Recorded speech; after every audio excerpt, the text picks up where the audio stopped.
யார் யார் சார் இந்த என்டிஏ கூட்டணிக்குள்ள இருக்க வாய்ப்பு இருக்குன்னு நீங்க நினைக்கிறீங்க? யார் யார் வர வாய்ப்பு இருக்கு? அன்புமணி, அதாவது ஒன்றுபட்ட பாமகவா இல்ல அன்புமணி பாமகவா? அன்புமணி பாமக. அன்புமணி கிட்ட தான் பாமக ஒன்றுபட்ட இருக்கு. பாமகன்னு. ஆமாம், அதுதான் நீங்களே பதில் சொல்லிட்டீங்க. இன்னொன்று, இது குழப்பத்துக்காக தானே அவர் ஐயாவை வெளியிழுத்தது. இப்போ ஐயா வந்து உச்சத்தில் இருக்காரு, அவருக்கு யதார்த்தமே தெரியல. அவர்கிட்ட இந்த தென்னகத்து பிரசாந்த் கிஷோர் மாதிரி ஆட்கள்லாம் போய் குழப்பி விட்டுட்டு இருக்காங்க. இல்ல ஐயாவை யார் ஆப்ரேட் பண்றது? ஐயாவை எதுக்கு ஆப்ரேட் பண்ணணும்? ஐயா வந்து ஒரு உச்ச கோபத்தில் இருக்காரு, அதனால அவருக்கு நடைமுறை தெரிய மாட்டேங்குது. ஓகே, திமுகவை ஐயாவை கூட்டணிக்குள்ள சேர்த்துக்கிற மைண்ட் செட்ல இருக்காங்களா சார்? ஆமாம், அவரை தான் உள்ளே கொண்டு வர போகிறாங்க.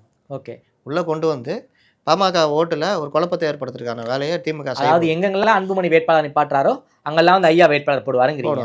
போட வச்சு, இல்லை ஐயாவை பிரச்சாரம், ஐயாவுடைய இது உண்மையான பாமக இதுதான்ற மாதிரிலாம் கொண்டு போக எல்லாம் பண்ணுவாங்க. ஓகே, வாக்காளர்களிடையே ஒரு குழப்பத்தை உண்டு பண்ணுற ஏற்பாடு. ஏன்னா அவருக்கும் ஒரு இது இருக்கும்ல, மரியாதை இருக்கும்ல, அந்த வாக்குகளை பிரிக்கிற ஏற்பாடு பண்ணுவாங்க. இது ஒரு பார்ட்டு. தேமுதிக நேற்றே சொல்லிட்டாங்க, கிட்டத்தட்ட எடப்பாடியார் கூட்டணி தர்மத்தோடு தான் செயல்படுகிறார் அப்படிங்கிறாங்க. அவ்வளோதான். இல்ல சார், நேற்றுக்கு ஒரு பேச்சு, இன்னைக்கு ஒரு சொல்ல பேச்சு சார்.